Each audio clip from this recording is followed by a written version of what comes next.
ቃል ተገባለት ታዋቂና ተወዳጁ ቲክቶከር አዶናይ እጅግ በጣም በሚደንቅ ሁኔታ በወላይታ ሶዶ ለሚገነባው ስቴዲየም አምባሳደር በመሆኑ የወላይታ ሕዝብ ታላቅ ደስታና ኩራት እንደተሰማው የወጡት መረጃዎች ያሳያሉ።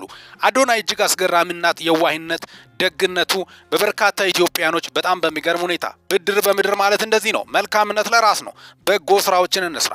መልካምነት የጊዜ ጉዳይ እንጂ ዘግይቶም መልካም ፍሬን ማፍራቱ አይቀርም። እጅግ በጣም በሚደንቅ ሁኔታ በወላይታ ሶዶ ሕዝብ ታላቅ አክብሮትንና አድናቆትን ያተረፈው አዶናይ ከዛም የተነሳ ለዚሁ ለኢንተርናሽናል ስቴዲየም ግንባታ አምባሳደር በመሆን እንደተሾመ የወጡት መረጃዎች ያሳያሉ።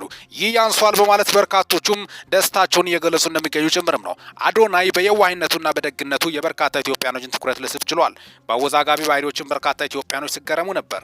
አዶናይ በወላይታ ታሪክ እጅግ በጣም በሚገርም ሁኔታ ባለውለታ ተደርጎም እየተቆጠረ እንደሚገኝ ጭምርም የደረሱን መረጃዎች ያሳያሉ።